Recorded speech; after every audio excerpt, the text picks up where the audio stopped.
Alors, je suis très heureux de vous rencontrer ce soir. Merci d'être venus si nombreux. Je vois que le sujet doit intéresser largement. Donc, je vous propose de réfléchir à la question de l'intelligence artificielle en prenant vraiment appui sur le texte que nous a donné notre nouveau pape Léon, Magnificat Humanitas, qui est donc sa première lettre encyclique, son premier grand texte, très attendu. On savait depuis quelques mois qu'il travaillait sur le sujet. Et il nous a donné ce texte. Voilà, donc je vous propose un peu de vous introduire à la lecture de ce texte. Ça se substitue évidemment pas à la lecture de la lettre même de Léon, mais voilà, ça donne quelques clés, quelques pistes d'entrée dans ce grand texte et dans ce grand thème très très vaste, très complexe qu'est l'intelligence artificielle. Je voudrais commencer par le sous-titre de cette lettre. Donc le titre, c'est Magnificat Humanitas, qui sont les premiers mots de la lettre, et le sous-titre, c'est lettre encyclique sur la protection de la personne humaine à l'ère de l'intelligence artificielle.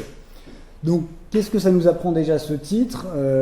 Ça nous apprend que c'est pas d'abord sur l'IA, c'est sur la protection de la personne humaine dans le contexte nouveau créé par l'intelligence artificielle et tout un tas de développements technologiques. Et donc, ça nous aide à bien nous centrer.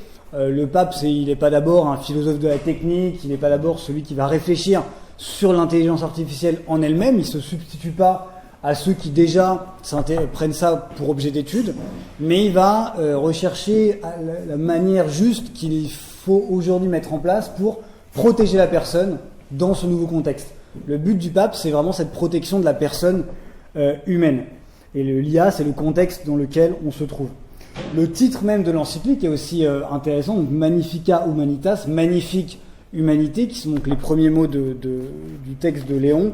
La première phrase, c'est « La magnifique humanité créée par Dieu se trouve aujourd'hui face à un choix décisif, ériger une nouvelle tour de Babel ou bâtir la cité où Dieu et l'humanité habitent ensemble ». On va revenir sur cette tour de Babel, cette cité où l'homme et Dieu habitent ensemble, mais vous voyez donc le titre même, Magnificat Humanitas, magnifique humanité, montre bien l'enjeu qu'il y a aux yeux du pape Léon, qui est vraiment de protéger la personne humaine, protéger la magnifique humanité créée par Dieu. Donc c'est l'enjeu, c'est vraiment l'humanité. Que devient l'humanité à l'ère de l'intelligence artificielle ? Comment rester humain, vraiment humain, dans un monde où plein de logiques pourraient nous déshumaniser ? Voilà, donc c'est vraiment la focale du pape. C'est pas d'abord sur l'IA, c'est d'abord sur l'homme, l'humain, la magnifique humanité, la protection de la personne humaine. C'est un texte qui était déjà préparé un petit peu dans différentes interventions du magistère de l'Église depuis quelques années. En 2024, il y avait eu un texte assez important de la Congrégation pour la doctrine de la foi qui s'appelait Dignitas Infinita. Dignitas Infinita, donc la dignité infinie de l'homme. Donc il y avait déjà cette préoccupation de la part d'un des grands ministères du Vatican de réfléchir à la question de la dignité humaine dans notre contexte. Vous voyez, donc ça fait déjà plusieurs années que la haute autorité de l'Église, le Vatican, les différents dicastères réfléchissent à cette question de l'humanité, à cette question de la dignité de l'homme, à cette question du devenir de l'humanité à notre époque. Il y avait aussi d'autres réflexions qui ont été formulées à propos de l'intelligence artificielle. Un texte tout à fait complémentaire avec celui-là, qui s'appelle Antiqua et Nova. Antiqua et Nova, donc ancienne et nouvelle chose, qui est un texte de Dicaster pour la doctrine de la foi et Dicaster pour la culture et l'éducation, qui date de janvier 2025, donc qui est aussi assez récent, donc dans les derniers mois du pontificat de François. Antiqua et Nova, qui vraiment réfléchit sur le sous-titre, c'est les rapports entre l'intelligence humaine et l'intelligence artificielle. Donc c'était vraiment un premier texte d'un des grands dicastères de l'Église qui réfléchit à cette question de l'intelligence artificielle. Donc vous voyez que ce texte, il sort pas de nulle part. L'Église s'est déjà emparée du sujet, a déjà réfléchi à ce thème, même si le fait d'avoir une lettre encyclique du pape lui-même sur la question, c'est un degré d'autorité plus important, et donc ça prouve que le sujet est d'autant plus important et mérite toute notre réflexion. Et donc le pape François, il avait à la fois commandé ce document Antiqua et Nova, il avait aussi eu différentes interventions sur le sujet, notamment il était intervenu lors d'un G7 en juin 2024 sur l'IA. donc un peu étonnant, il intervient dans un G7, bon, à la rigueur, pourquoi pas, c'est le pape, mais il vient pas spécialement parler de questions religieuses, il vient parler de l'IA, et il s'était demandé, voilà, un peu comme Léon, comment préserver l'homme face à la montée de l'intelligence artificielle. Voilà, donc vous voyez que c'est déjà un domaine qui a été un petit peu élaboré, les théologiens ont réfléchi dessus, et les hautes autorités de l'Église aussi, donc ça nous donne déjà un petit aperçu de l'actualité du sujet. L'Église a bien conscience que c'est un sujet important, et donc j'imagine que si vous êtes là ce soir, vous en avez aussi bien conscience. J'aimerais, avant de rentrer vraiment dans le dur en quelque sorte de ce texte, essayer de caractériser un peu le genre littéraire de ce texte. À quel titre est-ce que le pape va parler de l'intelligence artificielle? Ça nous paraît pas complètement aller ensemble. Que le président Macron parle de l'IA, c'est à peu près logique. Que le pape parle de l'IA, ça nous paraît peut-être plus étonnant.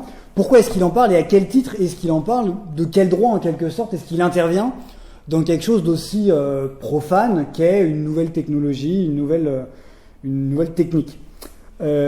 Magnificat Humanitas, ça relève un complexe plus large qu'on appelle la doctrine sociale de l'Église. La doctrine sociale de l'Église, c'est toute une réflexion de l'Église sur des questions sociales, des questions de société. Et les deux premiers chapitres de cette lettre encyclique, qui en contient 5, donc les deux premiers chapitres, donc 2/5 quand même de l'encyclique, sont, on pourrait dire, une sorte de résumé et de situation de ce qu'est la doctrine sociale de l'Église. Donc le pape prend vraiment le temps d'ancrer son propos dans un certain genre littéraire ecclésial qui est celui de la doctrine sociale, qui est celui d'un certain nombre d'enseignements donnés par l'Église à propos des questions sociales. Qu'est-ce que l'Église peut nous dire sur les questions sociales? Il est intéressant de noter, ça vous l'avez peut-être entendu quand on a parlé de la parution de l'encyclique, que le pape l'a signé 135 ans jour pour jour après la première grande encyclique sociale, donc le premier grand texte de la doctrine sociale qui fonde vraiment la doctrine sociale de l'Église, qui est Rerum Novarum de son prédécesseur Léon XIII. Donc on pense que Léon XIV s'est sans doute appelé Léon XIV en référence à Léon XIII parce que, comme lui, il sentait qu'il avait cette vocation sociale dans un contexte évidemment différent, mais qu'il avait aussi il y avait aussi une importance, une actualité des questions sociales. Donc 135 ans après Rerum Novarum, il y a ce texte Magnificat Humanitas. Qu'est-ce que c'est donc la doctrine sociale de l'Église? Léon va le caractériser de différentes manières dans son encyclique. Je retiens une expression que je trouve assez parlante qui est, il dit la doctrine sociale de l'Église, c'est quoi? C'est se confronter aux questions de l'histoire à la lumière de la vérité révélée. Se confronter aux questions de l'histoire à la lumière de la vérité révélée. Qu'est-ce que ça veut dire? Ça veut dire que donc il y a des questions qui naissent dans l'histoire. Donc à l'époque de Léon XIII, par exemple, dans Rerum Novarum, c'était l'essor du capitalisme industriel, le sort des ouvriers, la question du juste salaire, tout un tas de questions qui apparaissaient. Et Léon XIII a essayé d'éclairer ces réalités nouvelles à partir de la lumière de la vérité révélée, donc à partir de l'Évangile, à partir de l'enseignement révélé, à partir de la Bible et de la doctrine de l'Église. Léon donne aussi cette expression assez intéressante aussi. Il dit que la doctrine sociale de l'Église, c'est un développement supplémentaire dans la fidélité à l'Évangile. Développement supplémentaire dans la fidélité à l'Évangile. C'est un développement supplémentaire au sens où c'est quelque chose de nouveau. Quand il n'y avait pas de capitalisme industriel, on n'avait pas besoin de faire un texte sur le capitalisme industriel. Quand il n'y avait pas d'IA, on n'avait pas non plus besoin d'y réfléchir. Donc c'est un développement, c'est-à-dire qu'il va falloir inventer une nouvelle manière de faire, inventer un nouveau regard sur ces réalités, mais c'est en même temps dans la fidélité à l'Évangile. Vous voyez, donc il y a toute une sorte d'équilibre à trouver. À la fois, comme c'est un contexte nouveau, il va falloir trouver des solutions nouvelles, inventer des doctrines nouvelles, s'adapter, mais en même temps, le pape compte bien rester fidèle à l'Évangile qui, lui, demeure ce qu'il était, a toujours le même texte et toujours la même doctrine. Vous voyez, donc il y a à la fois, dans la doctrine sociale de l'Église, il y a à la fois une continuité et une discontinuité. Il y a une continuité de la fidélité à l'Évangile, une continuité dans les principes, on pourrait dire. On reste chrétien, notre foi reste la même, et du coup notre regard sur le monde reste le même. Mais en même temps, il y a une discontinuité, il y a une nouveauté du fait que le monde change, et donc il faut apporter une parole différente, qu'il faut s'adapter à ce changement. Et donc à la fois on reste fidèle à la doctrine de toujours, et en même temps on apporte un développement, mais dans cette continuité-là. On pourrait dire qu'il y a une continuité des principes et une nouveauté dans les applications de ces principes, parce que le contexte est un petit peu différent. Oui, dans la Bible, il n'est évidemment pas question d'intelligence artificielle, donc il va falloir réfléchir à cette nouvelle chose qu'est l'intelligence artificielle, mais tout en puisant quand même dans ce trésor de la révélation, dans ce trésor de la sagesse de l'Église. Ce que le pape Léon va essayer de faire, c'est de faire un travail de discernement pour comprendre à la lumière des principes de l'Évangile comment est-ce qu'il faut se situer par rapport à l'intelligence artificielle, un travail d'interprétation de ces réalités nouvelles. Il y a une expression aussi que Léon a au numéro 27 de l'encyclique. Ce qu'il va essayer de faire, c'est de faire se rencontrer la vérité éternelle de l'Évangile et les questions de l'histoire. Les questions nouvelles de l'histoire qui viennent du changement et en même temps la vérité éternelle de l'Évangile. Pour vous donner un exemple d'évolution qu'il y a pu avoir, mais dans une continuité quand même à la révélation, par exemple au Moyen-Âge, le prêt à intérêt était interdit. On n'avait pas le droit de prêter à intérêt, c'est-à-dire de recevoir plus de la part de celui à qui on a prêté que ce qu'on lui a donné au départ. Sur quoi est-ce que ça se fondait ? Ça se fondait sur différents textes de la Bible, notamment un texte dans l'Exode qui disait tu ne prêteras pas à intérêt, parce que c'est pas juste. Donc ça, au Moyen-Âge, par exemple, l'Église interdisait vraiment le prêt à intérêt, ce qu'on appelait l'usure.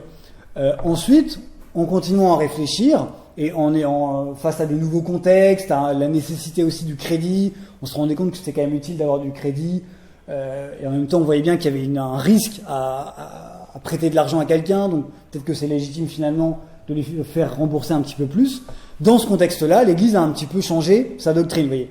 C'est un point pas absolument essentiel de notre foi, l'interdiction de l'usure évidemment, mais donc c'est un point un peu contingent, et l'Église a évolué sur la question, mais tout en restant évidemment fidèle à l'Évangile. On va dire qu'il faut que l'intérêt soit mesuré, qu'il soit pas excessif, qu'il soit encadré, etc.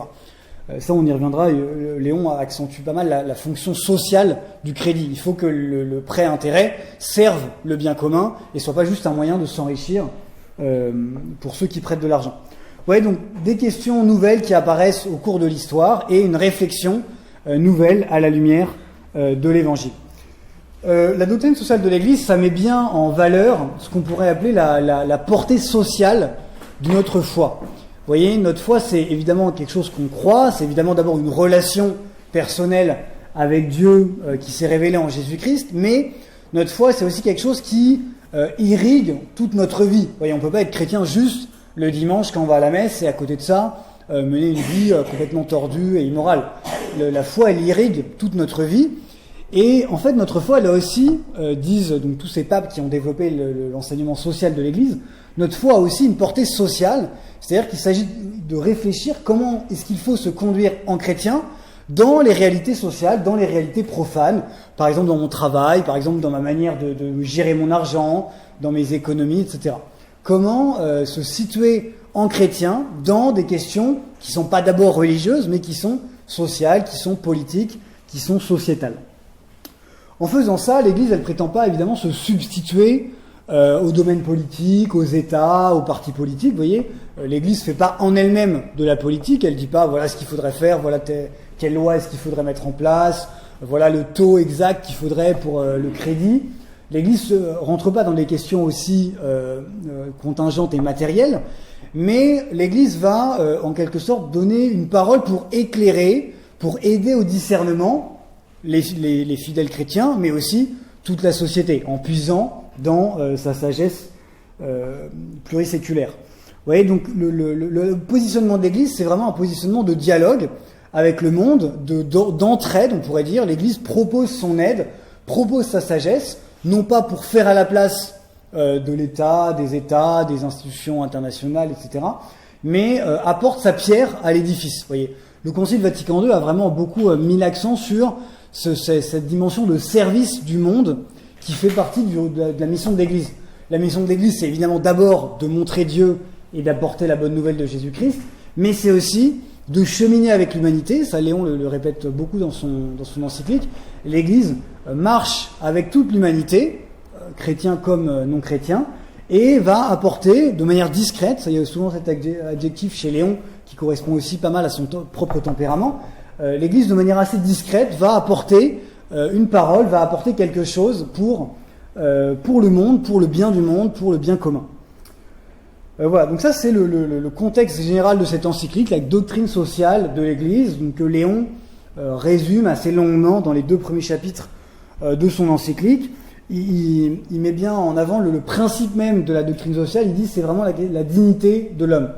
Quelle est la loi suprême qui doit guider tout notre discernement et nous éclairer le plus, c'est le principe de la dignité de l'homme. Vous vous rappelez le texte du Dicaster pour la doctrine de la foi, dignitas infinita. L'homme a une dignité infinie qui lui vient de sa nature, c'est-à-dire elle est inaliénable, on peut pas la perdre, cette dignité, qu'on soit très vieux, très jeune, handicapé, je ne sais quoi, on ne peut pas perdre cette dignité, elle est vraiment inscrite dans notre nature, et ça c'est vraiment le principe fondamental sur lequel doit se fonder tout notre discernement, et c'est pour ça qu'on doit réfléchir à la question de l'IA à la lumière de ce principe de la dignité humaine. Comment préserver la dignité humaine dans ce nouveau contexte. Cette dignité humaine, elle se fonde sur notre nature et évidemment aussi sur le fait que nous sommes créés par Dieu et aimés par Dieu inconditionnellement, et donc nous avons toujours cette dignité, quoi que nous fassions. Voilà, donc pour la doctrine sociale, je m'arrête là. Je vous renvoie à, si vous voulez approfondir cette grande question, il y a le compendium de la doctrine sociale, qui est un livre de peut-être 300 pages, qui résume bien les différents enseignements des papes depuis Léon XIII, un certain nombre de textes qui nous donnent vraiment tous ces principes. Il y a aussi le parcours Zaché, que vous connaissez peut-être, qui nous aide à réfléchir à ces questions de manière aussi assez concrète, comment appliquer cette doctrine sociale de l'Église, qui touche vraiment à des choses très variées, le travail, l'argent, la famille, etc. Comment appliquer cette doctrine sociale dans ma vie. Voilà, donc ça c'est le contexte général. Le genre littéraire de ce texte, c'est celui d'une encyclique de doctrine sociale qui va essayer de réfléchir à cette nouvelle chose qu'est l'IA. Donc Rerum Novarum, c'était le texte de Léon XIII, c'était les choses nouvelles.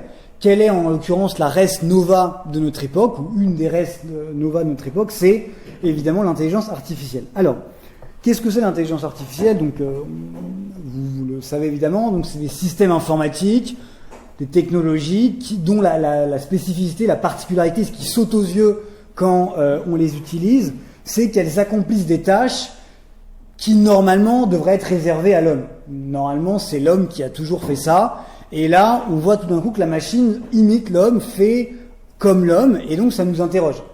Donc ça, c'est intelligence artificielle, la machine, les systèmes informatiques semblent intelligents, semblent avoir une intelligence.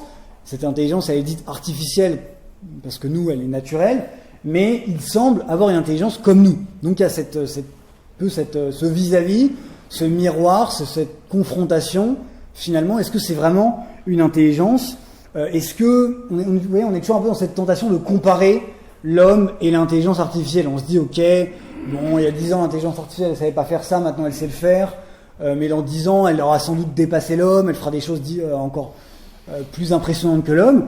C'est vrai que depuis quelques années, on a donc les IA génératives, génération de textes, génération d'images, qui sont très impressionnantes, parce qu'en effet, on a vraiment l'impression que c'est un homme qui a produit ça, alors que ce sont vraiment simplement des algorithmes, simplement une machine, un certain nombre de logiciels qui donne cette impression d'intelligence, cette impression d'humanité. Donc ça, c'est la grande nouveauté qui est intervenue. ChatGPT, voilà, ça a 3 ans. Donc tout ça est très impressionnant parce que ça de manière fulgurante, cela semble progresser. On se dit, mais qu'est-ce qui se passe? Est-ce qu'on va être remplacé par la machine? Est-ce que la machine va nous dépasser? Alors, j'aimerais qu'on réfléchisse un peu à cette question-là, qu'on prenne un petit peu de recul avec ce que Léon nous apprend sur la question. Le point fondamental, à mon sens, c'est qu'il y a une équivoque dans l'expression intelligence artificielle. C'est quelque chose de trompeur comme expression. Moi, je suis professeur de philosophie. En philosophie, on essaye de décortiquer les mots, de voir si les expressions sont bien choisies, de comprendre ce que les mots veulent dire. Et on se rend très vite compte que souvent les mots comportent des équivoques, sont plurivoques, ont plusieurs sens. Et parfois on prend un mot avec un sens et en fait cela crée un quiproquo. Il me semble qu'il y a un malentendu ou une équivoque dans cette expression d'intelligence artificielle. Pourquoi ? Parce que ici, le mot intelligence n'est pas pris au même sens que pour l'homme. Vous voyez, le résultat va être le même, c'est-à-dire qu'à la fin, ChatGPT va nous faire une phrase, de même que nous, si nous tapons sur notre ordi, on va aussi faire une phrase. Donc, vous voyez, le résultat est le même. Si on lui demande quelque chose, il nous répond comme si c'était un homme qui nous répondait. Le résultat est le même, mais le processus qui y mène est absolument différent. Vous voyez, le résultat est le même, mais le chemin pour y parvenir est absolument différent. Donc, entre l'intelligence artificielle et notre intelligence, il y a une analogie, c'est-à-dire que pour une part, ça ressemble, notamment le résultat va être semblable, mais pour une plus grande part, vous voyez, une plus grande dissemblance, pour une plus grande part, eh bien, ce n'est pas la même chose. Vous voyez, c'est pas du même ordre en fait, c'est pas le même processus, c'est pas le même fonctionnement, c'est pas la même manière de parvenir à une image, par exemple, ou à un texte généré. On est un peu trompé quand on voit le résultat, on se dit mais en fait elle est intelligente comme moi, elle est intelligente comme les autres hommes. En fait elle n'est pas intelligente de la même manière. Le pape le dit clairement au numéro 99 et 100 de Magnificat Humanitas, il dit l'IA elle est de l'ordre de l'imitation, elle est de l'ordre de la simulation, elle fait comme si elle était intelligente, mais on est vraiment dans l'ordre du comme si, dans l'ordre de l'apparence, de l'illusion, de l'imitation, de la simulation. On a l'impression qu'elle est intelligente, nous on l'interprète comme si elle était intelligente parce que pour nous on est habitué à ce que le résultat qui nous soit donné, une phrase en français intelligible, cela vienne de quelqu'un qui l'a écrit. On ne pense pas que ça vienne d'une plante, on ne pense pas que ça vienne d'un animal, on pense que ça vient d'un homme. Donc on a cette impression-là que ça vient d'un homme, mais en fait c'est là qu'il ne faut pas se prendre au piège, c'est une simulation, ça fait comme si c'était intelligent. Ça, il me semble que c'est très important pour désamorcer et démystifier en quelque sorte l'intelligence artificielle qui, n'étant pas du même ordre que notre intelligence, ne peut pas nous remplacer. On va voir que ça peut quand même faire des dégâts et nous causer un certain nombre de torts, mais ça ne peut pas nous remplacer parce que ce n'est pas une intelligence au même sens que nous-mêmes nous sommes intelligents. Nous, comment est-ce qu'on connaît les choses cours très rapide de théorie de la connaissance. Notre connaissance, elle prend ses racines dans nos sensations. D'abord, nous avons des sensations des choses, nous voyons, nous entendons, etc. Nous commençons par la sensation, la connaissance prend sa source dans la sensation, et ensuite nous avons cette capacité qui est l'abstraction, qui est vraiment le propre de l'intelligence humaine, l'abstraction, c'est-à-dire à partir d'un certain nombre d'exemples particuliers, nous arrivons à saisir l'idée générale. À force d'avoir vu plein d'arbres, nous avons cette idée générale, ce concept d'arbre. Ça, c'est la manière dont nous connaissons. Vous voyez, la sensation et ensuite l'abstraction à partir des images que nous avons reçues par les sens. L'intelligence artificielle n'a pas de corps, donc elle n'a pas non plus de sensation, et elle n'a pas non plus de capacité d'abstraction. Vous voyez, donc si à la fin, elle donne l'impression de comprendre, elle donne l'impression d'avoir saisi quelque chose, et elle donne l'impression de s'exprimer de manière intelligente, en fait, ce n'est pas du même ordre, parce que le processus qui y est amené n'est évidemment pas le même, et même n'a absolument rien à voir. Comment est-ce que, à la fin de ChatGPT, nous fait la phrase, il nous répond à la question qu'on lui avait posée? C'est un système de statistiques, un système de calcul extrêmement complexe. Vous voyez, c'est des millions d'opérations qui sont effectuées en quelques secondes et qui nous permettent à la fin d'avoir ce résultat qui semble si intelligent. Mais en fait, ça n'a absolument rien à voir avec la manière dont nous avons atteint ce résultat-là. Si on demande quelle est la météo aujourd'hui, on n'a qu'à lever les yeux vers le ciel. Il y a des nuages, on comprend, il fait gris. Comment est-ce que l'intelligence artificielle pourrait répondre? Au contraire, elle, ce sera un certain nombre de calculs qui permettra de répondre à cette question. Vous voyez que c'est pas du tout du même ordre. Ça, c'est très important parce que ça nous permet vraiment de voir la nette différence et donc de ne pas se comparer. En fait, la comparaison n'a pas de sens parce que on n'est pas sur un même plan, il n'y a pas de commune mesure entre la manière dont nous connaissons, par la sensation et par l'abstraction, et la manière dont l'intelligence artificielle semble connaître. En fait, la difficulté, c'est quoi? C'est qu'on va toujours en parler de manière anthropomorphique. Parce que nous, quand on nous fait une phrase intelligible, on a l'impression que ça vient d'une intelligence. Et donc, on va dire c'est une intelligence. On va rajouter artificielle, mais on dit quand même que c'est une intelligence. On va parler de l'IA comme on parlerait de quelqu'un, d'une vraie personne humaine. Ce qui est logique parce que ce qu'on connaît, c'est des autres êtres humains. Et donc, on va en parler de manière anthropomorphique. c'est là qu'il y a un piège, parce qu'en fait, ça n'a absolument rien à voir avec l'homme. Ce qui est le piège est d'autant plus important qu'en fait, on n'arrive pas à se représenter comment est-ce que l'IA est parvenue à nous faire cette réponse. Voyez, les concepteurs même d'IA disent, en fait, il y a des moments où on ne comprend pas bien comment elle réagit, pourquoi est-ce qu'elle donne cette réponse, pourquoi 5 minutes plus tard elle donne une autre réponse. On n'arrive pas à se représenter la chaîne de calcul par millions parfois, qui s'est passée en quelques secondes et qui a donné ce résultat, toute cette chaîne de calculs statistiques qui ont donné ce résultat-là. Donc, vous voyez, il y a quelque chose de très très impressionnant dans l'intelligence artificielle qui est que on connaît le résultat, mais on ne sait pas la manière dont, on sait un petit peu, on sait grosso modo comment on est parvenu à ce résultat-là, mais on ne connaît pas le détail des opérations, ce qui est très troublant. Il y a une forme d'agnosticisme, on ne sait pas en fait comment cela a mené à ce résultat-là. Et donc, puisqu'on ne sait pas, là encore, on peut prendre peur, on peut se dire, mince, elle va nous remplacer, elle va tout d'un coup, elle va avoir une conscience d'elle-même, elle va nous remplacer tous, prendre le pouvoir sur l'humanité. Là encore, c'est de l'anthropomorphisme. Vous voyez, comme elle a des résultats très impressionnants qui semblent humains, on se dit, en fait, au bout d'un moment, elle va devenir comme un homme, mais juste, elle n'aura pas de corps et pas d'humanité comme la nôtre, mais elle pourrait être sur le même plan, elle pourrait nous remplacer. En fait, c'est pas du même ordre. En fait, les processus de compréhension n'ont absolument rien à voir, et le piège, c'est que nous transférons les mots que nous appliquons à notre compréhension de notre intelligence et de notre langage au processus de l'intelligence artificielle. Vous voyez, ce transfert anthropomorphique qui est inévitable, on va forcément en parler comme d'une personne humaine. Les IA vocales, elles ont une voix de femme ou d'homme, et on a l'impression vraiment que c'est quelqu'un d'humain derrière. Mais c'est là toute la difficulté de ne pas se laisser prendre au piège de cette imitation, de cette simulation qui est plus vraie que nature, et du coup, les effets étant si semblables à ceux des hommes, on est tenté d'attribuer à la même cause, à savoir une cause humaine. C'est là qu'il faut bien distinguer les deux. Vous voyez, même si l'intelligence artificielle un jour réussit ce qu'on appelle le test de Turing, c'est-à-dire répondre de manière si parfaite qu'on a vraiment l'impression qu'elle est douée de conscience, qu'elle est douée de sentiments, qu'elle est douée d'émotions. Même si l'IA semble faire preuve d'émotion, semble faire preuve de conscience, en fait, ce serait piégeux, vous voyez. Même si elle semblerait avoir la plus grande empathie, la plus grande compréhension, la plus grande finesse d'interprétation, il y a énormément de jeunes qui se confient à l'IA comme si c'était leur psychologue, et parce que les réponses semblent extrêmement vraies, extrêmement profondes, semblent vraiment nous connaître de l'intérieur, etc. Ça ressemblera évidemment à un vrai psychologue, ça ressemblera à une vraie personne humaine, mais on ne pourra pas parler de conscience au même sens que nous avons une conscience. Voyez. Ça, c'est impossible parce que c'est pas du même ordre.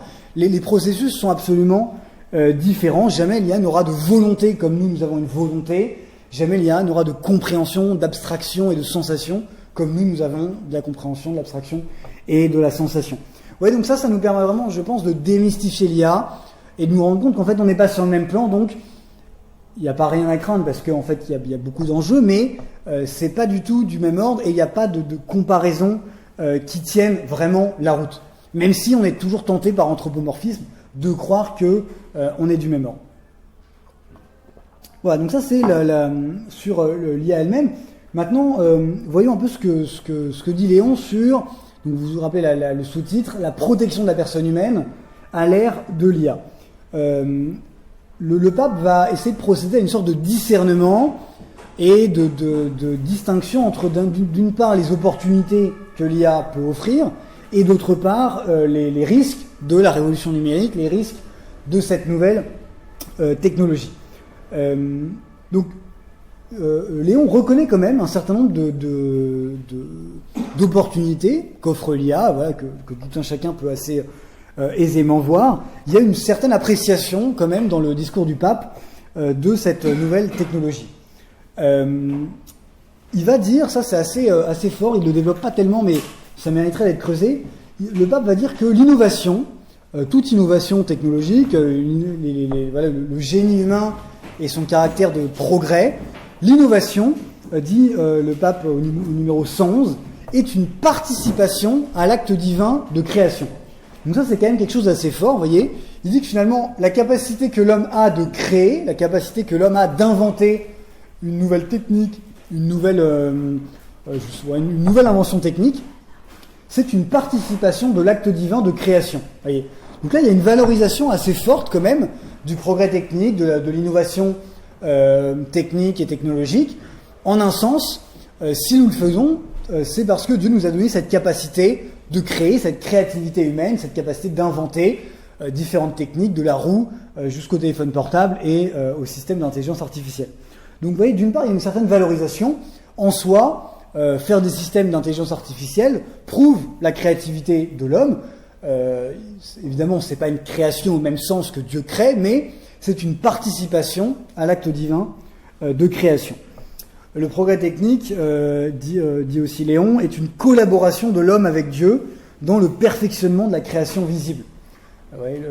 Dans la Genèse, Dieu confie la création à l'homme pour que l'homme en prenne soin, et la manière qu'a l'homme de prendre soin de la création, c'est notamment d'inventer des techniques qui vont permettre d'exploiter cette création, alors parfois pour le meilleur et pour le pire évidemment, mais c'est le mandat divin que Dieu nous a donné, c'est vraiment de prendre soin de la terre, et la technique fait partie de ce mandat divin.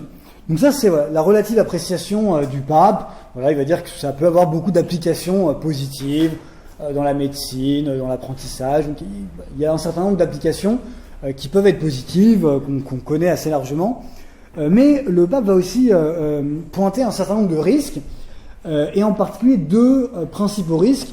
Alors, il cite aussi des risques un peu plus connus, mais sur lesquels il s'étend assez peu. La question de la pollution, évidemment, ça pollue énormément, ça prend énormément d'eau, ça prend énormément de matières premières très rares. Donc ça, le pape en a conscience, le dit rapidement, mais c'est pas son enjeu, parce que son enjeu, c'est la protection de la personne humaine. Mais il montre bien qu'il y a des questions écologiques évidemment importantes, mais il va formuler un diagnostic sur deux points en particulier que j'aimerais vous présenter. Le premier diagnostic qui me paraît extrêmement lucide, c'est de dire que l'IA n'est pas quelque chose de neutre. L'IA n'est pas neutre, l'IA, dit le pape, prend le visage de ceux qui la conçoivent. Il ne faut pas être naïf, dit Léon, il ne faut pas croire que ce ne sont que des gens très bien intentionnés qui conçoivent ces systèmes d'intelligence artificielle. Peut-être, on ne peut pas absolument connaître les intentions des cœurs, voilà, mais peut-être qu'il y a un petit peu de philanthropie, mais il y a aussi, évidemment, il ne faut pas se leurrer, des intérêts financiers colossaux derrière, des intérêts de pouvoir, des intérêts de puissance. Et ça, Léon, on a tout à fait conscience, alors lui qui est américain, évidemment, et puis lui qui a conscience aussi de la montée aujourd'hui des grandes puissances et de la violence du choc entre les pouvoirs. Léon met en garde contre cette grande puissance des entreprises, d'autant plus dangereuse qu'elle échappe aux institutions étatiques habituelles. Un État, bon, il est à peu près démocratique normalement, on a un peu plus de maîtrise et de régulation. Une entreprise privée, il n'y a que les actionnaires qui ont vraiment droit au chapitre. Donc cette montée en puissance des entreprises appelle une nouvelle régulation. Léon va y revenir, mais voilà, il prend acte de cette redistribution des cartes du pouvoir, cette nouvelle géographie du pouvoir qui fait que certaines entreprises ont des chiffres d'affaires plus importants que certains États. Et donc ça pose un certain nombre de questions. L'IA est souvent conçue comme un moyen de domination et pas du tout de bien collectif.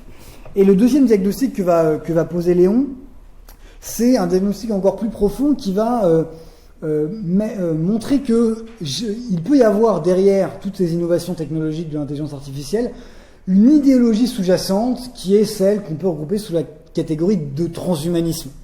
Derrière ce grand progrès technologique qui nous enchante et nous effraie, mais qui, pour une part, nous enchante, eh bien, il peut y avoir, remarque Léon, cette tentation transhumaniste, cette idée d'avoir, en quelque sorte, de se sauver par soi-même, par des moyens purement techniques.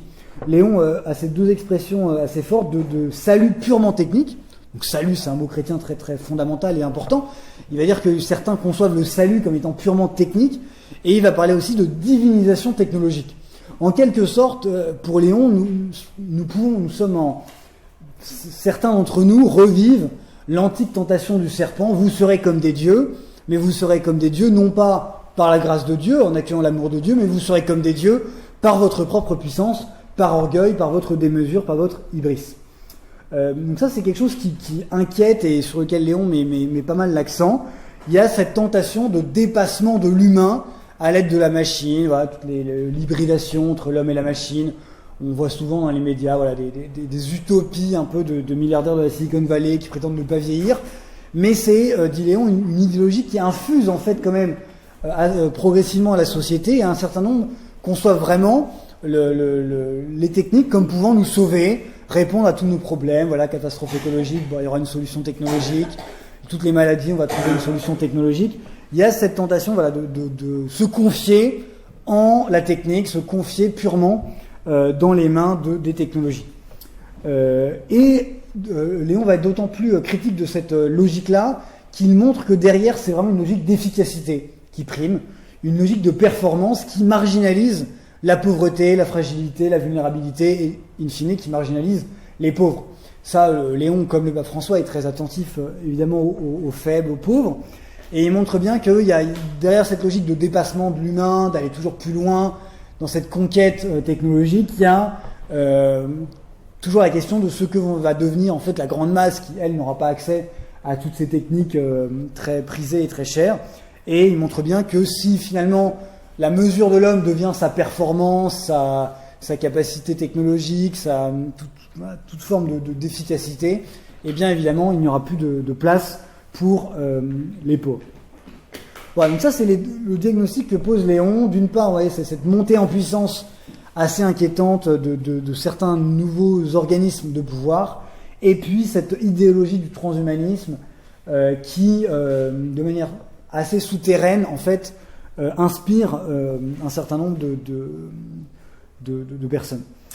La solution que va proposer Léon, elle tient en une expression que vous avez sans doute déjà entendue, qui est désarmer l'IA. Désarmer, c'est un des grands mots du pape Léon. Vous vous souvenez, lors de son élection en mai 2025, la paix soit avec vous. Il parle de la paix désarmée et désarmante du Christ, et régulièrement il va reparler de cette expression de désarmer. Et ce que dit Léon, c'est qu'il s'agit vraiment de désarmer l'IA, c'est-à-dire, dit-il, de la soustraire à la logique de compétition, à la logique de lutte pour le pouvoir, qui peut prendre des formes militaires, mais qui peut prendre aussi des formes plus classiques, moins manifestes, mais qui sont en fait toujours cette même logique de compétition, d'écrasement de l'autre, de volonté de puissance. Léon donc va montrer que le grand enjeu, c'est de mettre l'intelligence artificielle au service de l'homme. On revient à cette question de la dignité de la personne humaine. Il va faire en particulier adresser deux appels majeurs. Le premier, c'est un appel à la responsabilité des concepteurs même d'IA. Léon, de manière assez franche, va vraiment en appeler à la responsabilité des concepteurs d'IA, en les interrogeant sur leur intention. Pourquoi est-ce que vous faites ça? En fait, derrière votre apparente neutralité ou derrière vos discours de façade, quelle intention anime en fait votre cœur? Est-ce que vous avez conscience de ce que vous faites? Est-ce que vous marchez juste pour des intérêts financiers? Ou est-ce que vous avez conscience que c'est en partie le sort de l'humanité qui est en jeu? Lors de la présentation de Magnificat Humanitas au Vatican, il y avait un des cofondateurs d'Anthropic, donc une grande entreprise américaine d'intelligence artificielle, Christopher Olah, qui lui est venu pour montrer que lui aussi, comme ingénieur, s'interrogeait sur la dimension humaine de l'intelligence artificielle. Est-ce que vraiment c'est bon pour l'humanité? Dans quelle mesure ça va pas mettre en péril l'humanité? Ouais, donc, il y a certains ingénieurs qui, ayant une conscience un petit peu éveillée, ont bien conscience des enjeux.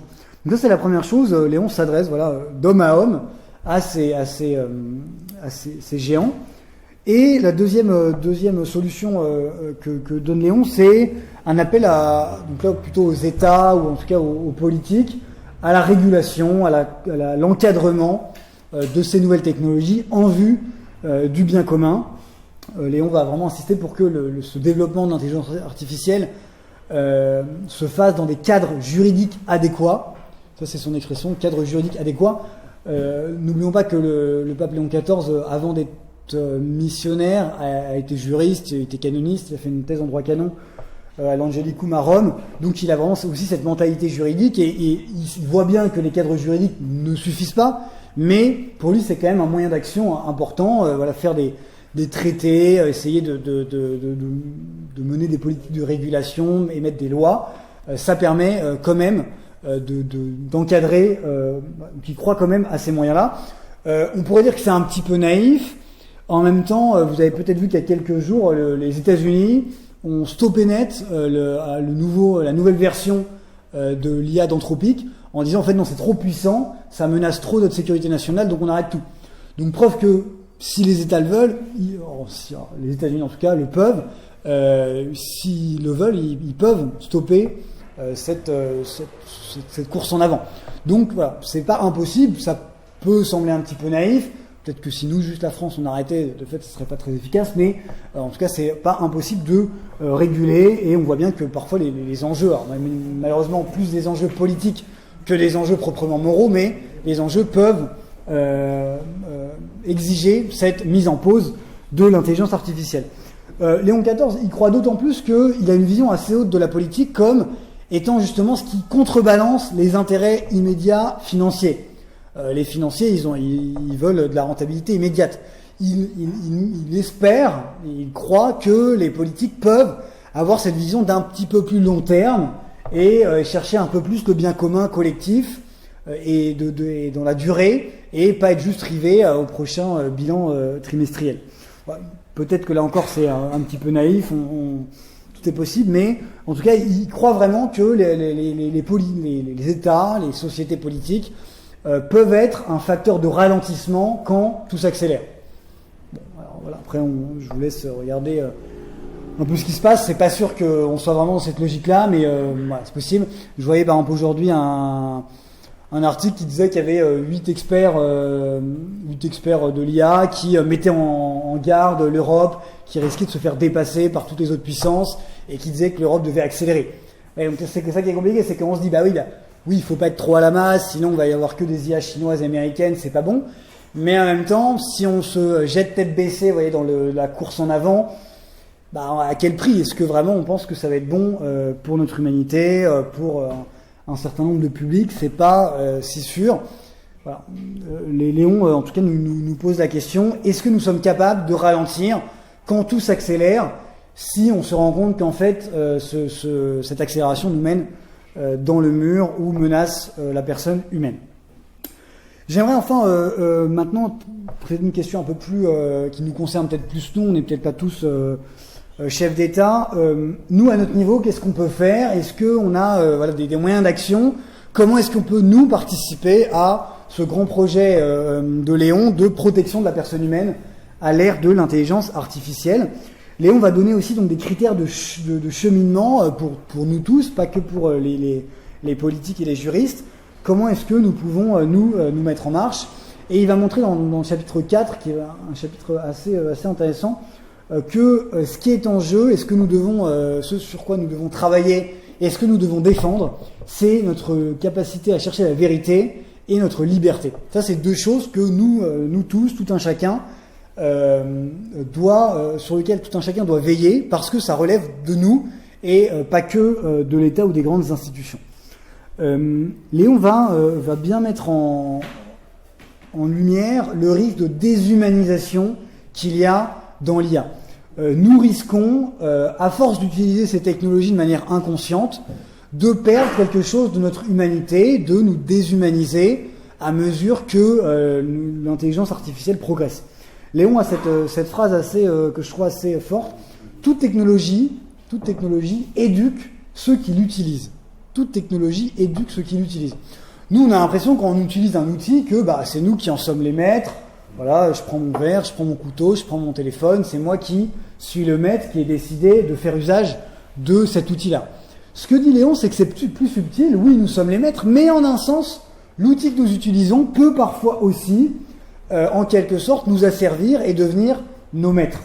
Parfois, l'outil se transforme en quelque sorte en maître, et nous qui sommes censés être les maîtres, nous transformons en outils, en tout cas sommes asservis par ce que nous utilisons. En tout cas, là encore, les technologies ne sont pas neutres, elles nous éduquent d'une certaine manière, elles nous forgent, elles nous façonnent, sans parfois que nous nous en rendions compte, parce que nous avons l'impression d'être maîtres de nous-mêmes, on est adulte, on est majeur, on a l'impression que c'est nous qui utilisons comme on veut, à notre gré, toutes ces technologies-là, en fait, il n'est pas dit qu'elles ne nous formatent pas insidieusement d'une certaine manière. Ça, évidemment, on peut penser donc à ce grand domaine de la recherche de la vérité, ce grand domaine de notre intelligence. Notre intelligence est évidemment très très menacée par l'intelligence artificielle. Pourquoi ? Parce que, non pas parce qu'elle nous remplacerait, parce qu'elle n'est pas du même ordre, je l'ai dit, mais parce que tout simplement, elle risque de nous abêtir, elle risque de nous rendre extrêmement paresseux. À force de déléguer un certain nombre de tâches à l'intelligence artificielle, nous risquons de ne plus savoir nous-mêmes les faire. C'est en ça que la machine pourrait nous remplacer.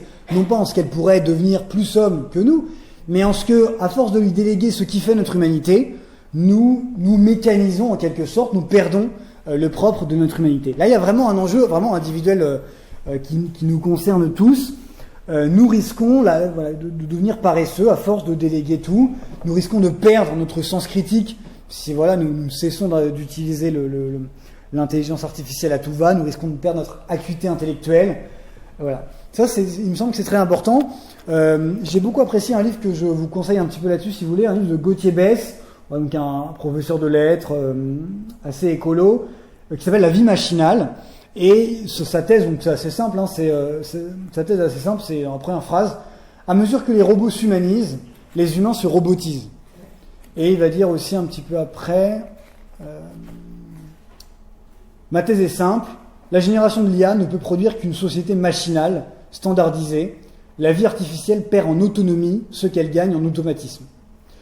Ouais, donc après on peut discuter de tout ce qu'il dit dans son livre, mais il y a quand même ce risque sur lequel il faut être conscient, que finalement nous perdions une part de notre humanité à force de vivre sur nos écrans, à force de déléguer ce qui fait notre humanité toujours à des intelligences artificielles. On risque, selon notre métier, selon nos capacités, d'être plus en plus de perdre. Est-ce que dans 30 ans il y aura encore des traducteurs, ou est-ce qu'on déléguera toujours tout à l'intelligence artificielle? Alors peut-être que l'intelligence artificielle fera des meilleures traductions que les traducteurs, mais on aura perdu cette compétence humaine qui est de traduire, qui est de passer d'une langue à une autre. Peut-être qu'il y aura les radiologues, ils sauront plus reconnaître rien à leur radio parce que l'intelligence artificielle aura tout détecté, et les radiologues seront complètement au chômage, ils n'auront plus cette capacité-là. Vous voyez, donc il y a toujours cette question, dans tout ce que nous faisons, est-ce que lorsque nous le déléguons à l'intelligence artificielle, nous ne risquons pas de le perdre? Est-ce que nous ne nous amputons pas d'un certain nombre de compétences, d'habitudes, de capacités, de savoir-faire que nous déléguons et que finalement, à terme, nous allons perdre? Il y a vraiment ce risque-là. Moi, j'enseignais quand ChatGPT est arrivé au lycée. Donc j'avais commencé à enseigner en septembre. En novembre, il y avait les premiers ChatGPT. En mars, ils savaient tous le maîtriser. C'est évidemment un désastre scolaire. L'usage massif par les élèves lycéens ou étudiants de l'intelligence artificielle, c'est évidemment catastrophique. C'est irrésistible pour eux parce que c'est tellement plus simple d'envoyer ça sur ChatGPT que de faire l'exercice de mathématiques ou, a fortiori, le devoir maison de philosophie. Donc c'est irrésistible. Et évidemment qu'à 15 ans, on l'aurait tous fait. Mais en même temps, ils perdent évidemment ils les perdent même pas parce qu'ils les avaient pas encore, mais ils n'accéderont jamais à un certain nombre de capacités qui supposent un travail de longue haleine, qui suppose une attention, qui suppose de rester à son bureau un peu longuement, même si c'est pénible et qu'on a envie de faire autre chose. Voilà. Il y a vraiment ce risque-là de créer une génération d'imbéciles. D'imbéciles pour pas dire un peu plus. Donc voilà, donc la question que je me pose, que je vous pose, c'est vraiment est-ce que nous ne démissionnons pas? Est-ce que nous n'avons pas, au bout d'un moment, tout lâché, dire voilà, l'IA fait tout, elle le fait mieux que moi, je lui laisse tout faire. Est-ce que nous résistons au moins à cette perte d'humanité que l'IA peut entraîner? Ce qui ne veut pas dire qu'il n'y a pas évidemment des bons usages de l'intelligence artificielle, mais les bons usages de l'intelligence artificielle, les usages créatifs, supposent d'être déjà soi-même suffisamment intelligent, suffisamment formé, d'avoir une bonne idée en tête. Et là, dans ce cas-là, on peut l'utiliser à bon escient. Il y a évidemment plein d'usages tout à fait positifs, mais est-ce que nous sommes capables de discerner ce qui va vraiment nous aider, ce qui va vraiment nous développer, et ce qui va au contraire nous diminuer, nous amputer, nous mécaniser, nous asservir? Est-ce que nous préservons notre intelligence du téléphone portable, de la télévision, si on la regarde encore, est-ce que nous sommes capables de résister à un certain nombre de tentations qui sont de plus en plus irrésistibles, mais qui mettent en péril une part de notre humanité. Et puis, dernier élément que Léon, sur lequel Léon réfléchit de manière vraiment très concrète, et là encore pour tous, c'est la question du travail. Il montre bien qu'il y a un grand enjeu dans le travail, il y a beaucoup d'emplois qui sont menacés par cette montée de l'intelligence artificielle. Or, la dignité du travail, c'est vraiment un très grand thème de de la doctrine sociale de l'Église. Depuis Léon XIII, tous les papes ont vraiment accentué cette importance du travail. Le travail, disent les papes, c'est ce par quoi nous nous réalisons. On a droit d'avoir un travail parce que c'est vraiment un moyen de nous réaliser, d'avancer, évidemment de gagner un salaire, mais aussi d'apporter notre pierre à l'édifice, de contribuer au bien commun.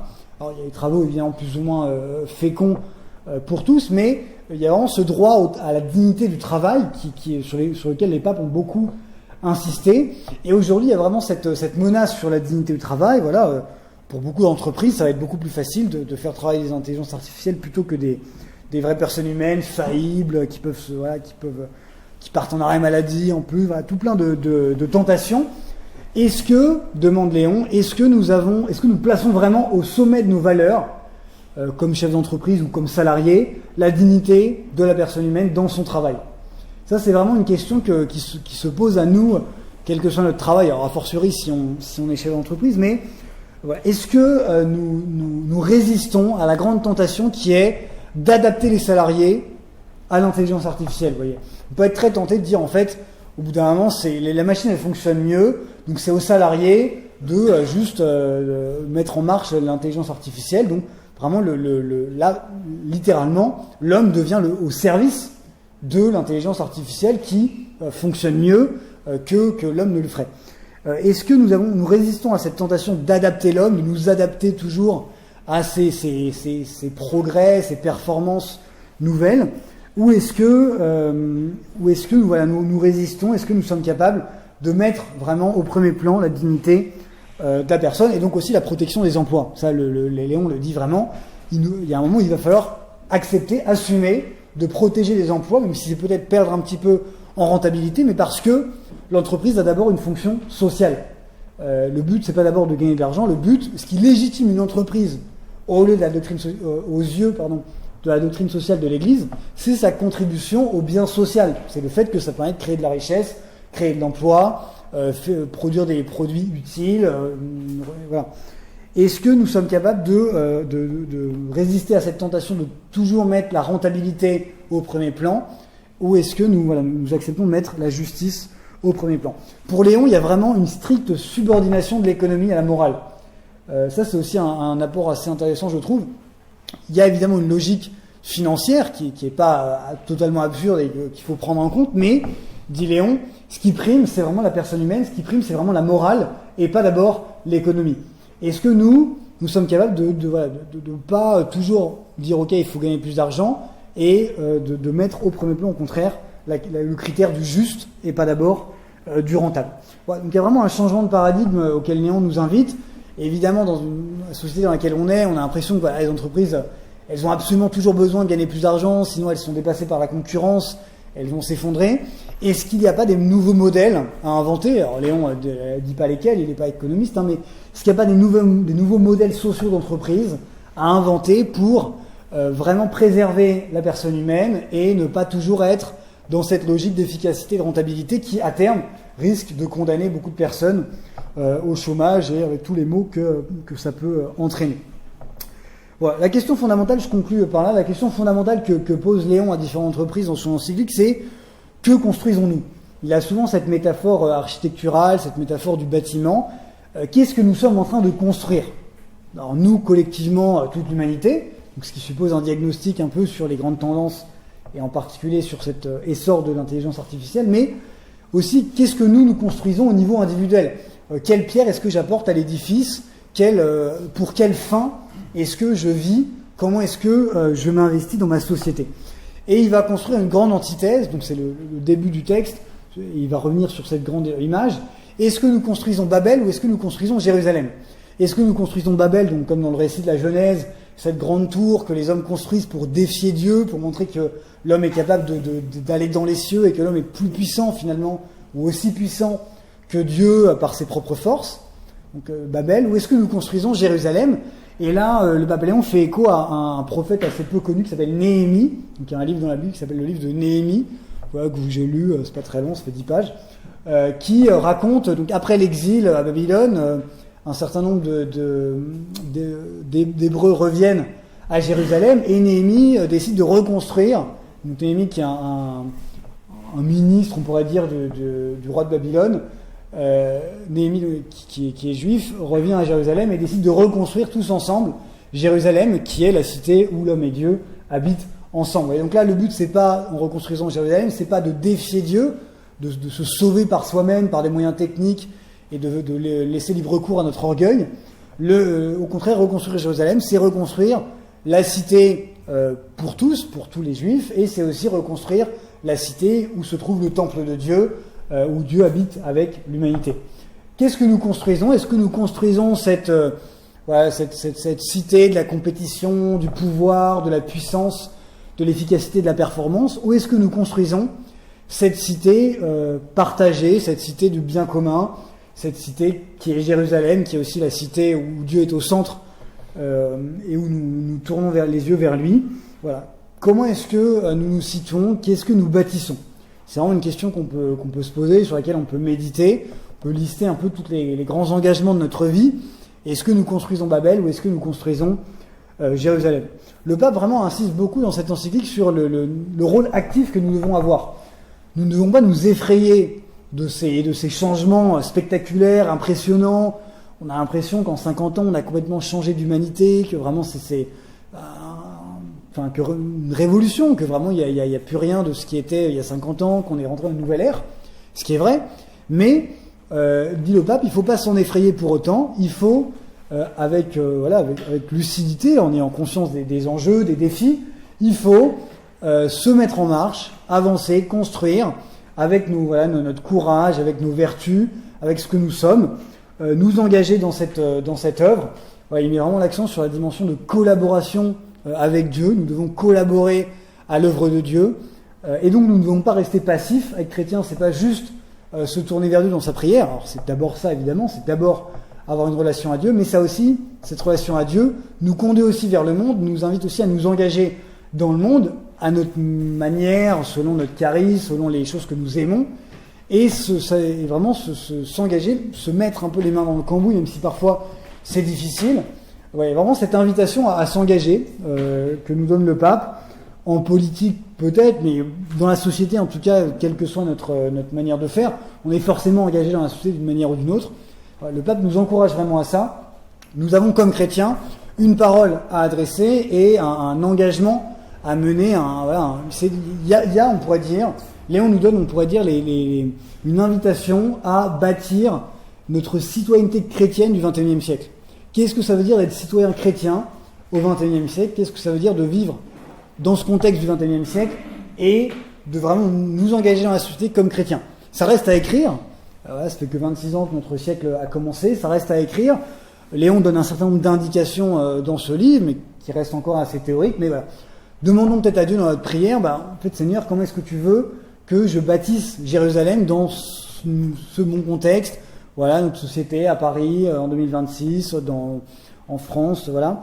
Comment est-ce que nous pouvons nous engager, voilà, sans peur, avec lucidité, et surtout, Léon est vraiment un grand pape de l'espérance. Il a été élu pendant l'année de l'espérance. Léon, nous apprend vraiment à mettre notre espérance en Dieu. C'est pas à nous, à moi, à vous, de sauver l'humanité. C'est pas à nous de faire que tout change juste par nos forces. Ce serait une tâche écrasante et qui finalement nous mènerait au désespoir. C'est pas à nous de tout changer juste avec ce que nous sommes, mais c'est à nous, avec courage, de nous engager en espérant au sens fort, c'est-à-dire en mettant notre confiance en Dieu, parce que nous croyons que Dieu est vainqueur. Merci.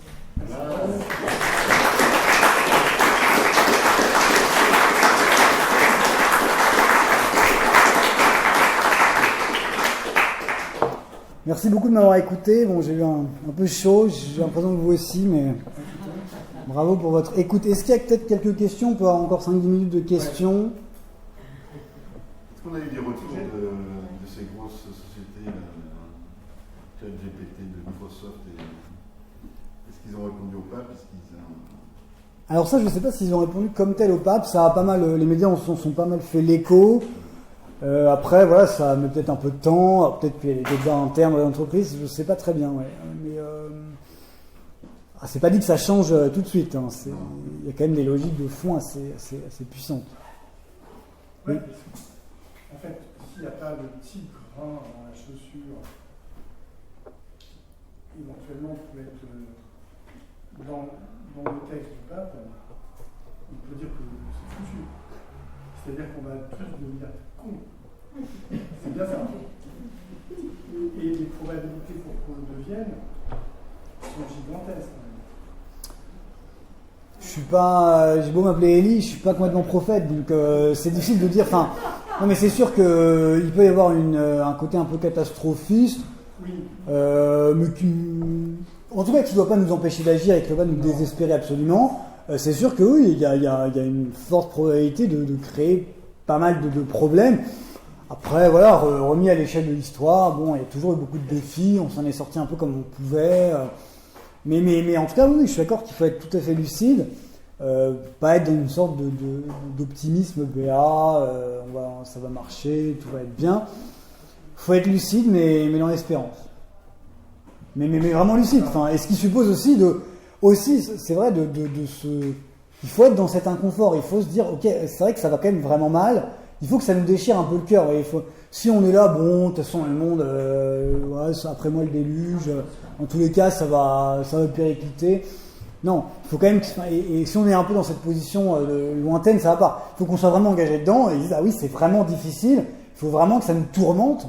Alors, pas au point de désespérer, mais il faut que ce défi vraiment nous importe au plus haut point. Et alors, j'imagine que si vous êtes venu ce soir, c'est que ça vous importe. Donc, on pourrait dire qu'il y a une fonction positive de la lucidité sur la catastrophe. Ça doit vraiment nous mettre en tension, nous mettre un petit peu dans le mal, nous mettre aussi du coup en résistance. Et oui, ça. Être dans cet inconfort, ça va nous pousser à inventer de nouvelles solutions pour résister, pour trouver des voies.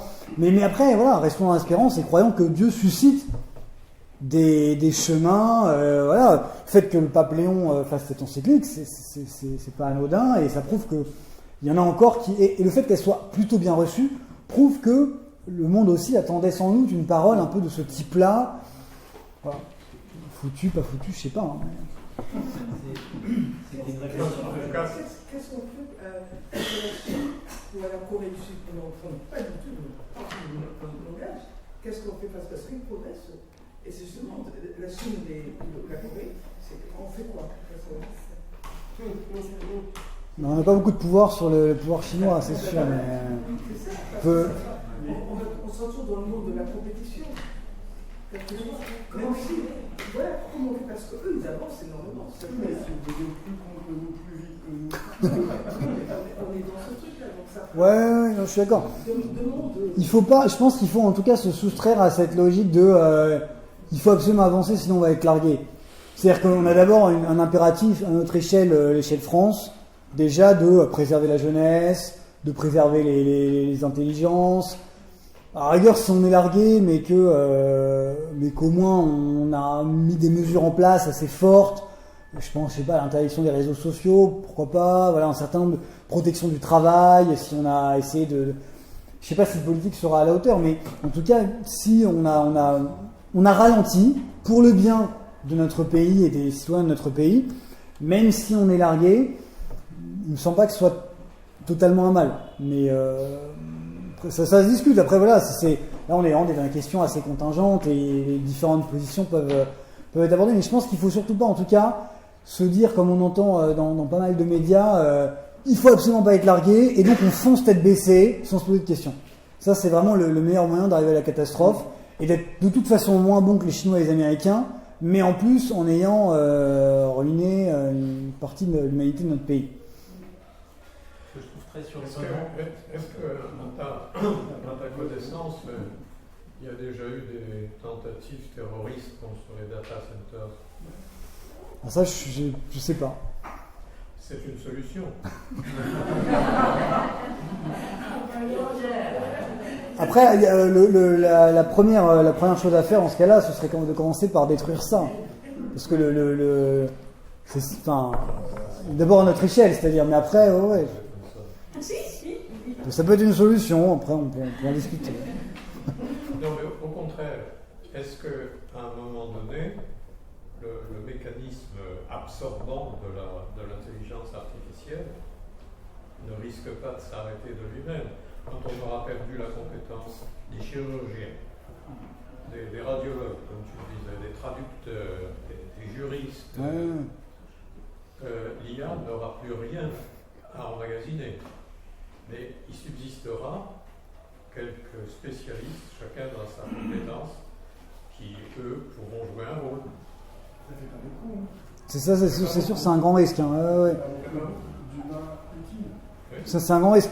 Ça, c'est sûr que à vue humaine, on a l'impression qu'on s'achemine vers ça. Une petite élite très très bien formée, voilà, et une grande masse complètement abrutie sur son téléphone. C'est sûr que c'est une des choses contre lesquelles il faut essayer de lutter au maximum. Donc, Voilà, Jean-Pierre. Il y a quelqu'un qui essaie de parler depuis tout à l'heure. Ces grosses machines, l'intelligence artificielle utilise énormément d'énergie. Et j'ai vu un article aujourd'hui, en 1930, en 2030, on dépensera 1500 kWh par jour. Donc il faut pouvoir produire. Ouais, bien sûr. C'est sûr que là, il y a aussi un principe de réalité qui est que, en effet, peut-être que la planète va dire stop. Voilà. Malheureusement, j'ai l'impression qu'il y en a pas mal qui sont tellement dans une logique de fuite en avant, en particulier en effet les États-Unis et la Chine, que ils construiront des data centers à l'infini, sans faire attention évidemment aux autres. Mais je suis d'accord que c'est une question. C'est faux. Enfin, c'est-à-dire qu'aux États-Unis, je veux dire, il y a quand même beaucoup de populations qui aujourd'hui refusent l'arrivée de nouveaux data centers. Donc il y a énormément de projets qui vont s'engeler. On sent bien quand même que la population, le corps social, même aux États-Unis, et même en Chine, puisque en Chine, même si c'est le parti qui domine, il y a quand même des endroits où ça bloque. Moi, ce que je voulais vous poser comme question, en Seine-et-Marne, ça bloque pas, excusez-moi, mais en Seine-et-marne, ça bloque pas, les constructions de data centers. Alors, c'est peut-être pas la même échelle, mais quand même. On est quand même loin du compte en matière de data center en France, donc on a encore un petit peu de marge. Non, ce que je trouve étonnant, et pour vous qui êtes philosophe, pourquoi finalement il n'y a que quasiment aujourd'hui cette encyclique pour réfléchir à ce sujet? C'est-à-dire pourquoi les intellectuels ne se sont pas encore saisis de ça? Comme s'il y avait une passivité de la pensée. Je pense que c'est aussi enfin, il y a quand même pas mal de réflexions à différents niveaux dans les universités, voilà. Peut-être en effet pas suffisamment, mais il y a quand même un certain nombre de livres grand public, alors parfois de qualité un peu douteuse, mais il y a quand même des choses qui sont faites. La particularité de Léon, c'est qu'il parle comme pape, c'est-à-dire comme responsable d'un milliard de catholiques, ce qui lui donne un poids considérable et ce qui fait qu'il est extrêmement entendu. Et il a cette posture en plus morale et pas d'abord politique, parce qu'il est chef d'État, mais je veux dire, il n'est pas dans un parti politique, voilà. Donc, étant cette posture morale, il peut être d'autant plus entendu de plein de camps, de plein de types de pays, voilà. Après, je pense que, vous avez vraiment raison de le souligner, les intellectuels doivent beaucoup plus travailler la question, mais c'est difficile parce que ça demande beaucoup de connaissances techniques déjà. Moi, philosophe, je ne connais pas du tout les systèmes informatiques, exactement comment ça fonctionne. Enfin, voilà, donc ça demanderait beaucoup de compétences pour vraiment arriver à faire une bonne synthèse, à comprendre ce dont il est question. Mais je pense qu'il y a quand même du travail qui est en cours sur la question. Voilà, faut continuer, il faut encourager.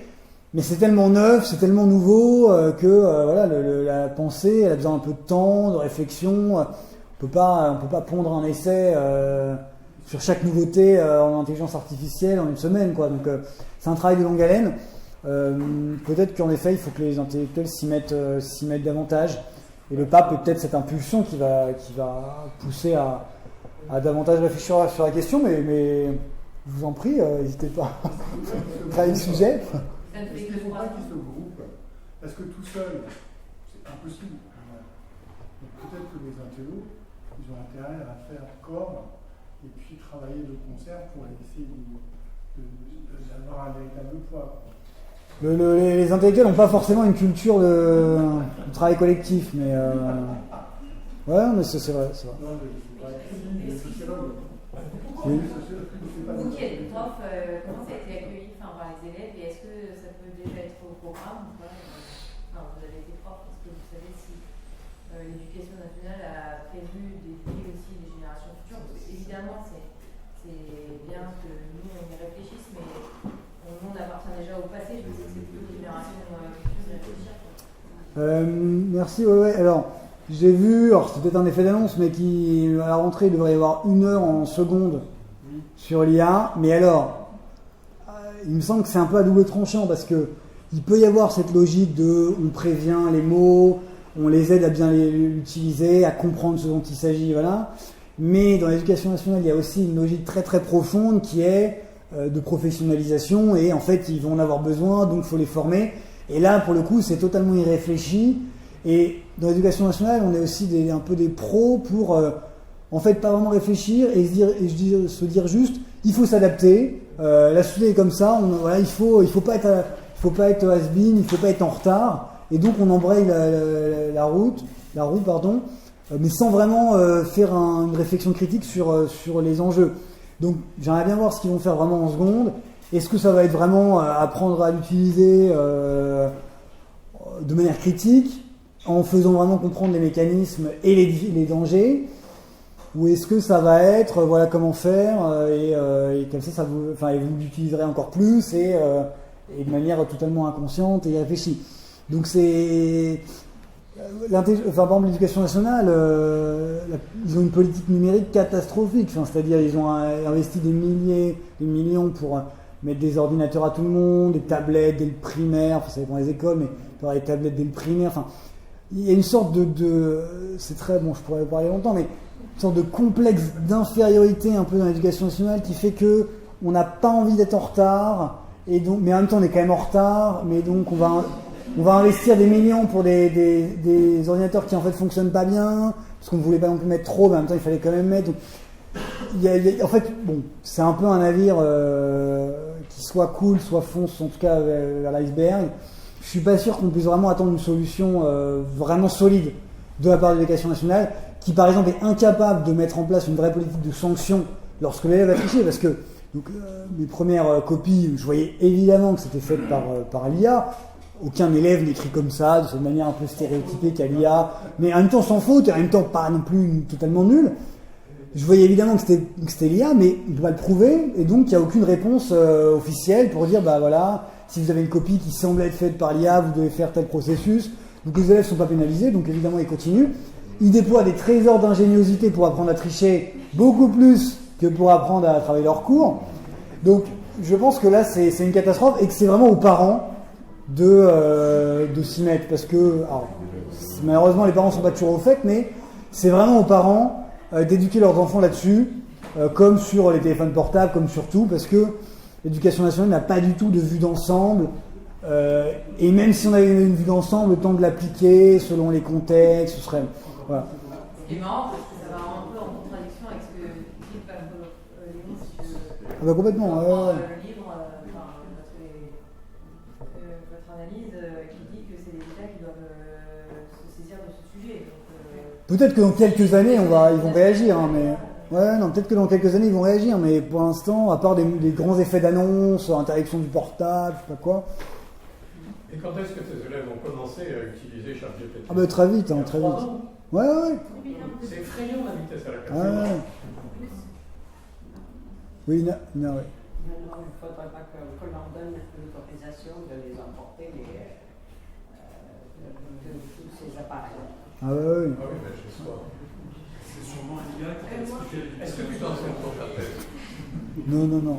Ina, vas-y. Est-ce que l'éducation nationale aujourd'hui est conscient par rapport est-ce que le programme éducatif aujourd'hui est adapté à l'avenir pour le métier de demain. Parce que moi, j'entends parler depuis quelque temps de l'IA agentique, qui est sur l'automatisation des tâches et process métiers. Ce qui fait qu'avec le temps, même nous, notre génération, dans peu de temps, les entreprises aujourd'hui vont automatiser tous leurs process.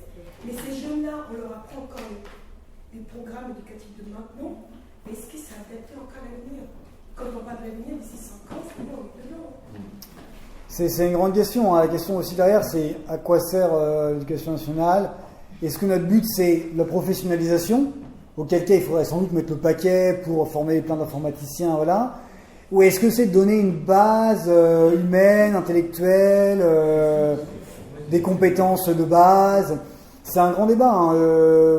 Moi, je pense quand même que c'est bien qu'on ne soit pas directement dans une logique de professionnalisation, ce qui sera le cas ensuite dans les études supérieures. Les études supérieures, on fait une école d'ingé, on fait une école de je sais pas quoi, qui vraiment nous prépare à un métier. Je pense qu'il doit rester quand même cette gratuité un petit peu au collège et au lycée, et cet apprentissage des matières un peu fondamentales, alors qui sont sans doute mal faites aujourd'hui, mais je pense pas qu'il faille directement chercher une efficacité immédiate. Mais je suis d'accord qu'il y a aussi cet enjeu, et ça qui est peut-être plutôt l'enjeu de l'enseignement supérieur, qui est de faire des programmes éducatifs et du supérieur qui permettent vraiment d'avoir un métier au moment où les métiers sont chamboulés par toutes ces nouvelles technologies. Ce serait peut-être plus le rôle de l'enseignement supérieur. Même pas. Oui. Pas. Parce que quand il s'agit d'avoir un boulot après des études, où on a appris à raisonner plutôt, ou à manier des concepts, après les boîtes elles forment des gens qui savent penser. Et même que l'école fabrique de l'emploi, c'est faux. C'est jamais été son objet. Oui, c'est sûr. C'est de former des intelligences naturelles. Oui. Oui. Excusez-moi de l'ignorance, mais est-ce qu'on parle de c'est la machine, les algorithmes qui font des formules pour donner des réponses et faire des fonctions, mais est-ce que c'est pas l'être humain qui est derrière tout ça, qui est en train d'envoyer des messages pour telle ou telle question, il faut répondre ça. Oui. Bien sûr, ouais. Non, mais c'est les deux, c'est-à-dire que c'est en effet conçu par des hommes à l'origine. Qui sont tout en train d'enrichir. Oui, bien sûr, ouais. Oui. Tout est entraîné par l'homme, il y a évidemment de l'homme derrière, mais il y a aussi l'apprentissage automatique. Ouais. Non, mais je suis d'accord, c'est pas du tout, ça naît évidemment de l'homme, et ce qui invite aussi à relativiser un peu la machine va prendre le pouvoir. Voilà, il y a quand même derrière, il y a quand même des...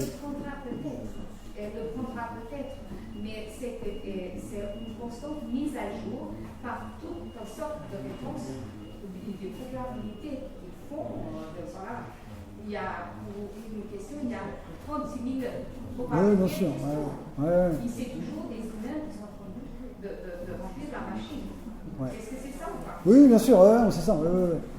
Une question peut-être là-bas, oui. Vous ne pensez pas aussi qu'il va y avoir un besoin chez beaucoup de gens de revenir aussi à une forme d'artisanat, des métiers, la charpenterie, la peinture, des choses plus concrètes, parce qu'on va sentir qu'on a tellement coupé du réel, on est dans cette bulle virtuelle. Il y a un besoin fondamental chez l'homme aussi d'être ancré dans le réel, comme vous dites que justement, ça coupe aussi par être concret.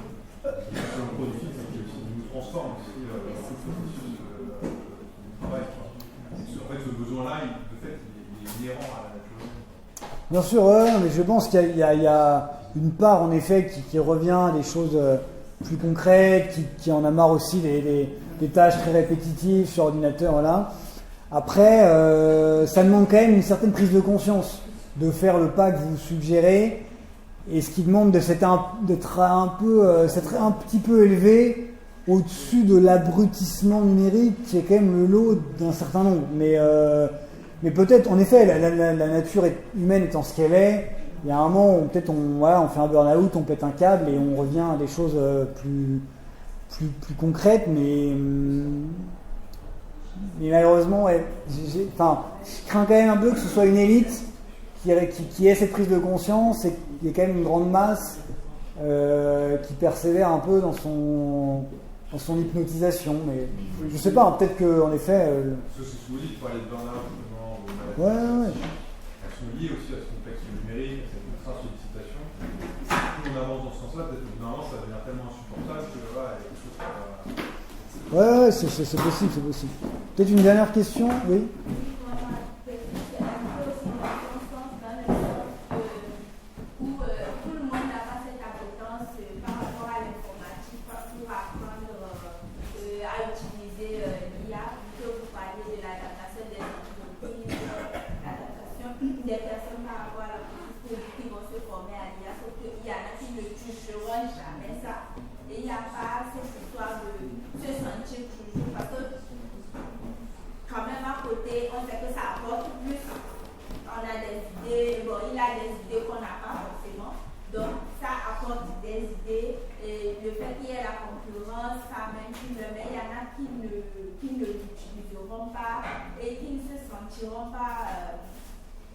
Considéré alors qu'il y a les entreprises qui cherchent toujours l'excellence et tout ça, ça ne va pas créer un déséquilibre aussi psychique, aussi social, et déjà le taux de chômage, c'est pas tout ça qui va se former à l'informatique. Bien sûr, ça je pense c'est très important. En effet, il y a un très très gros risque de décrochage d'une partie, alors plus ou moins importante de la population, je ne sais pas très bien, mais qui soit par incapacité, soit par choix, décide en effet décide ou alors subit de ne pas avoir accès à l'IA. Et ça, en effet, ça pose des vraies questions. Il peut y avoir une asymétrie, en effet, colossale. En fait, aujourd'hui, on est quasiment obligé d'avoir un téléphone portable, de savoir manier Internet, les impôts, tout un tas de choses. Est-ce qu'en effet, on sera aussi obligé d'utiliser l'IA parce que ça nous sera imposé? Alors, je ne sais pas encore pourquoi, mais on ne sait pas. En tout cas, là, si c'est le cas, il est clair qu'il faudra quand même politiquement refuser cet impérialisme un peu, mais qui ne sera jamais affiché comme tel, mais qui en fait nous oblige, sans qu'on le veuille, et sans que ça ait été vraiment réfléchi, parce que jamais on a voté pour savoir si les impôts ça devait être dématérialisé ou pas. Et c'est que des décisions administratives, alors faites certes par nos élus in fine, mais et qui sont passées comme ça parce que par nécessité, par simplification administrative, je ne sais quoi. Et ça en effet c'est assez dangereux. On peut être en effet petit à petit dépossédé de nos facultés de base en perdant ces capacités-là. Donc là, en effet, si c'était le cas, et peut-être que ça sera sous une forme encore inconnue, mais si c'était le cas, là, il faudrait en effet réagir parce que ça, là encore, ce seraient les plus pauvres qui paieraient la facture et le pape montre bien que c'est pas souhaitable. Bon, je vous remercie pour votre attention et puis bonne soirée.